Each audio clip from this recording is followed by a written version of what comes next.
جنگل کا دستور۔ سنا ہے جنگلوں کا بھی کوئی دستور ہوتا ہے، سنا ہے شیر کا جب پیٹ بھر جائے تو وہ حملہ نہیں کرتا، سنا ہے جب ندی کے پانی میں بگے کے گھونسلے کا گندمی سایہ لرزتا ہے تو ندی کی روح پہلی مچھلیاں اس کو پڑوسی مان لیتی ہیں۔ ہوا کے تیز جھونکے جب درختوں کو ہلاتے ہیں تو مینا اپنے گھر کو بھول کر کوے کے انڈوں کو پروں میں تھام لیتی ہے۔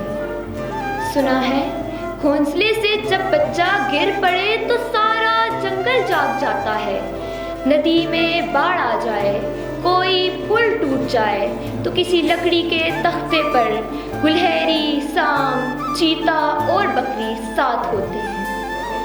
خداوند جلیل و معتبر، دانا و بینا، منصف و اکبر، ہمارے شہر میں اب جنگلوں کا ہی کوئی دستور نافذ کر، ہمارے شہر میں اب جنگلوں کا ہی کوئی دستور نافذ کر۔ شکریہ۔